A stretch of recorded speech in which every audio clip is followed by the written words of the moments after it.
Is the Republican Party protecting liberty or policing identity to feel comfortable? This is hashtag Go Right with Peter Boykin. I'm your host, and this is my commentary. You can check out more on this article on GoRightNews.com.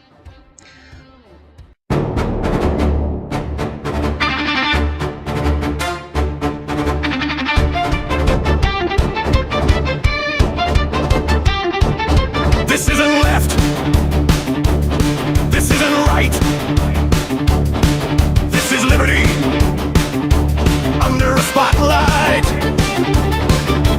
Welcome to the place where questions stay loud, where truth matters more than fitting the crowd. Constitution first, no scripts to read. No gatekeepers, no loyalty test. No borrowed outrage, no hollow stress. Real conversations, clear and direct. If power hates it, we inspect. Go right, stand up, don't hide. Think free, speak straight, draw your own line. Go right, step into the light. Welcome to Go Right with Peter Boykin. Truth over tribes, freedom over fear. You're in the right place, welcome in. Truth over tribes, freedom over fear. You're in the right place. Welcome in.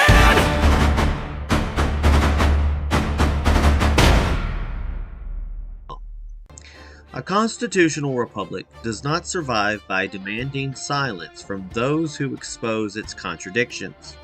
It survives when citizens are willing to challenge their own side before power hardens into habit and habit hardens into authority. What we're witnessing inside the Republican Party right now is not a fight between conservatives and liberals. It is a struggle between constitutional principles and institutional comfort, between liberty as a boundary on government and tradition being repurposed as a tool of enforcement. Part of this conflict comes from a growing confusion over what, quote, conservative even means. For some, conservatism has become a matter of religion. For others, it has managed and merged into an identity defined by being, quote, anti-woke, which too often collapses into being reflexively anti-gay rather than constitutionally grounded. These views are usually sincerely held, but sincerely does not automatically make them compatible with constitutional limits. For people like me, whose versions of conservatism can feel less like philosophy and more like a warning label. And my conservatism is different. To me, conservatism means conserving our system of government, conserving our way of life through the framework of the Constitution, conserving limits on power so that no political majority, cultural trend, or moral panic can turn rights into privileges.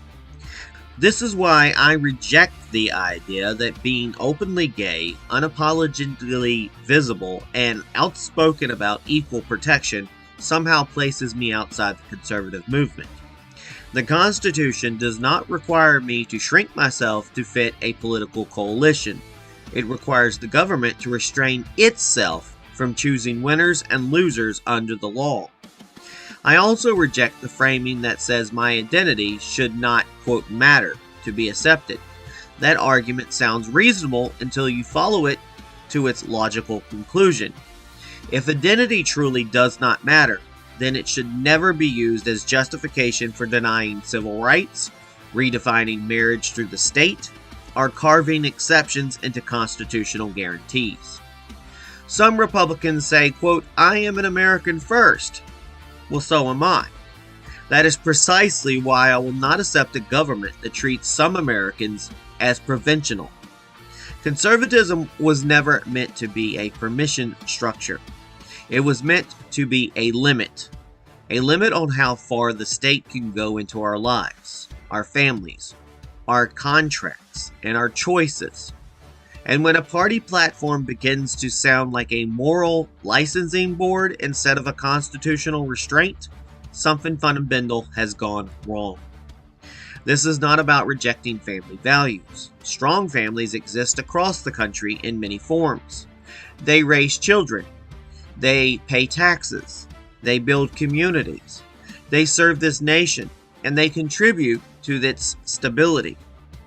The state does not strengthen families by narrowing their definition.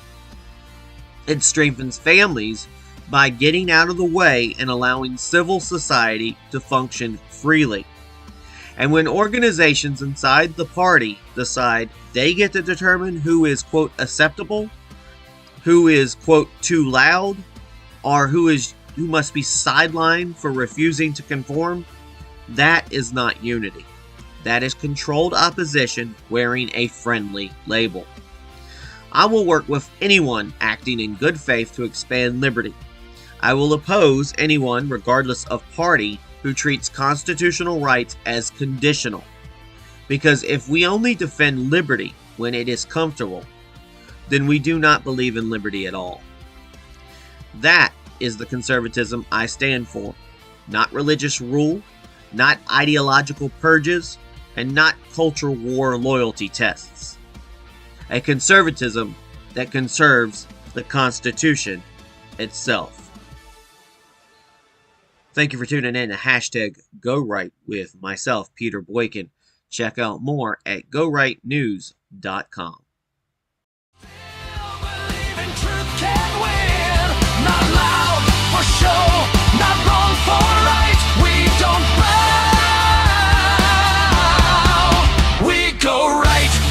This isn't left. This isn't right. This is a line between power and the people, between comfort and courage, between forgetting and remembering who we are. We're still standing, hearts unchained, still here when trends have changed. No crown, no coat, no perfect sign, just flawed men choosing liberty over the right. Still standing calm but unafraid, still calling out the masquerade. Not rage, not hate, not blind in sight. We stand firm. We go right. When the noise fades, when history writes, they'll remember who stood upright. Not for applause, not for the fight, but for freedom and the right to be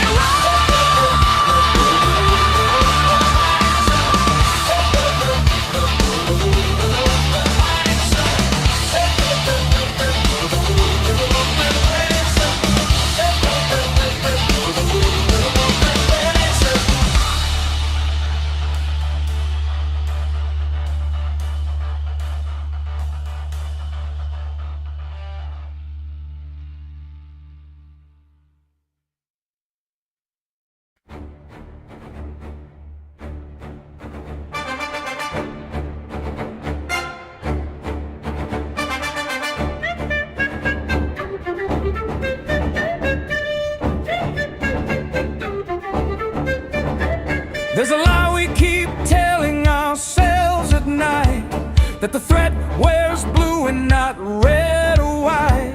We point at the noise, blame the other side,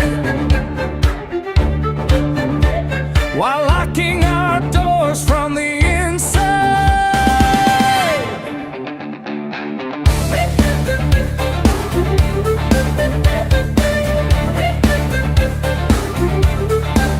They say unity means fall in line, say loyalty's proven by staying quiet, but a party that fears its own reflection is already fighting self-destruction. This isn't about left or right, it's about who decides who belongs. When the guards at the gate start drawing lines, you don't build a future, you build a wall. Are we strong enough to survive the gatekeepers, or will we shrink just to feel secure? You don't save a movement by cutting voices, you don't defend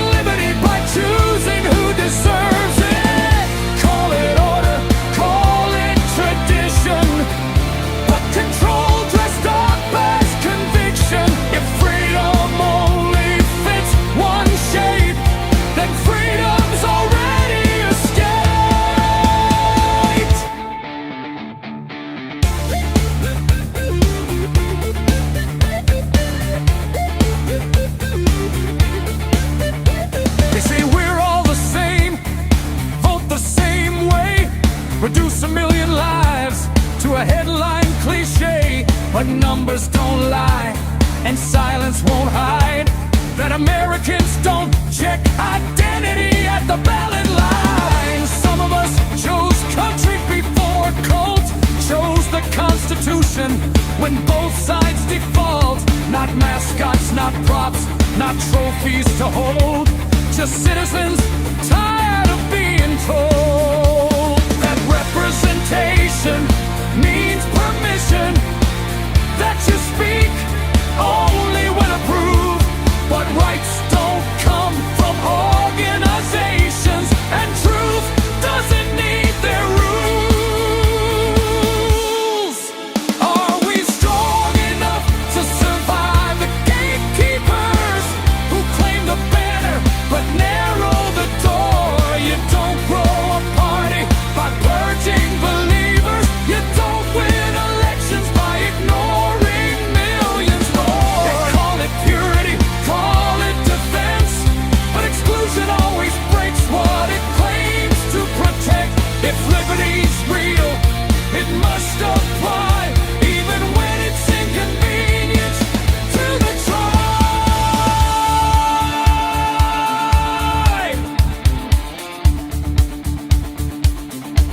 This is a constitutional republic, not a clubhouse, not a blacklist, not a loyalty test.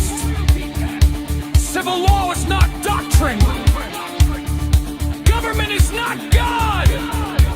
And when the state starts choosing which families count, liberty is already on trial.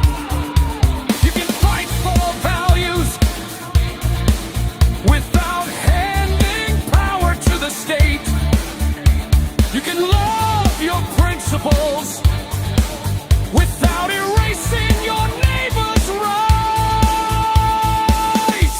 That's not rebellion, that's restraint.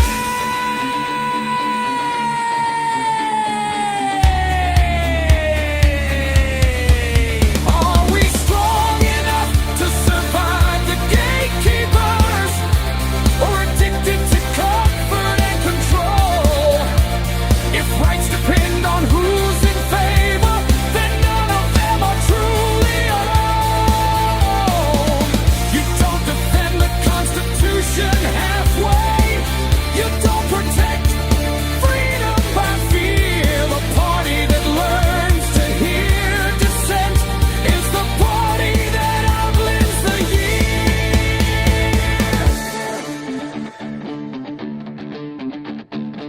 year. History doesn't remember who enforced the line.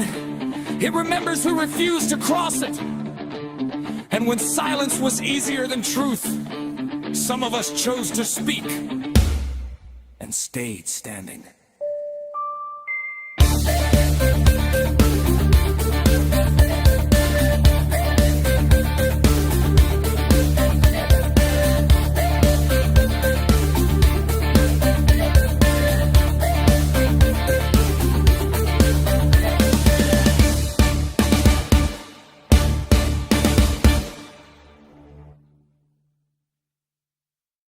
Remember, we fight for what's right because it's time to go right.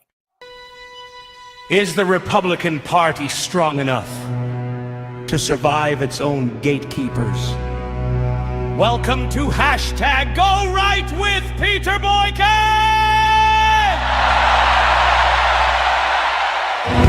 This is where we talk honestly about conservatism, constitutional limits, and the uncomfortable conversations that parties avoid when they stop listening.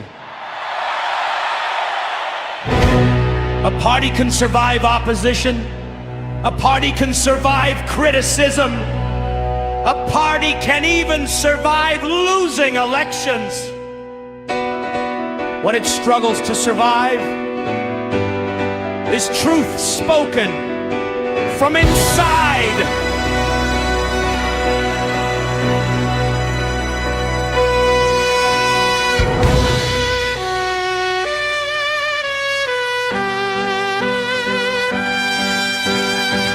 Peter Peter Boykin leads one of the largest national networks of gay conservatives, moderates, independents, and Trump supporters in the country that operates independently of log cabin Republicans. That distinction matters! Not because of rivalry, but because collaboration should not require permission. What many of us encounter instead is quiet exclusion. And he is not alone. Figures like Brandon Straka, Scott Pressler, others who expanded conservative reach beyond its comfort zones. Their success should have been multiplied. Instead, it was often minimized. That does not protect a movement. It limits it!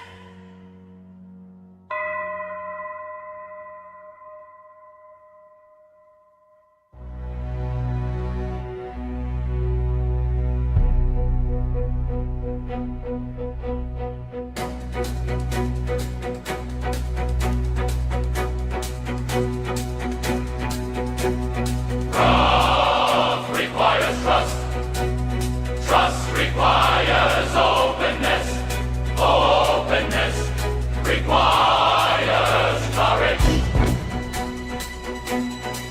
One of the longest running myths in politics is that LGBTQ voters are a single democratic bloc.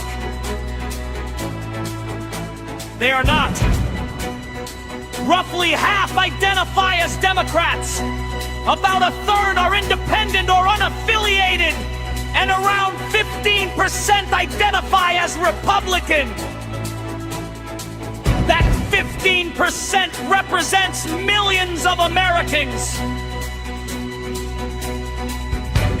Many voted not as symbols, but as citizens prioritizing economic stability, national security, and constitutional restraint!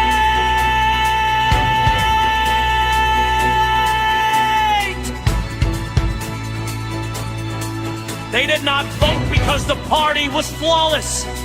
They voted because they wanted a government with limits. Log cabin Republicans serve a purpose. Their presence matters. But representation is not ownership. When any organization becomes a gatekeeper for identity instead of a bridge for ideas, the movement stops expanding! Constitutional rights are not party property. Civil marriage is a state function. Religious marriage is a matter of faith. Limited government means the state does not decide which families qualify for equal protection. You can support families without owing the state to exclude.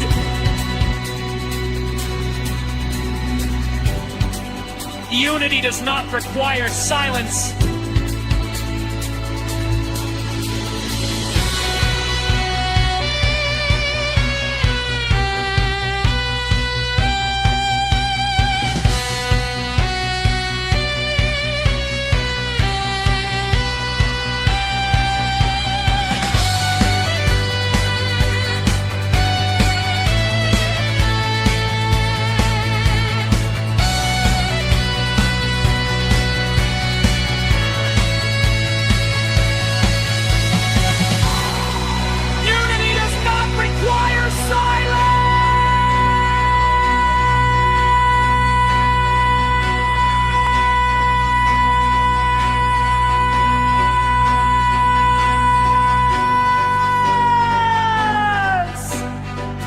Does not require uniformity. Liberty requires consistency. If the Republican Party wants to grow, It must stop confusing loyalty with quiet compliance and values with control. A constitutional republic survives when rights are defended consistently, or they eventually fail altogether. For more context, analysis, and the full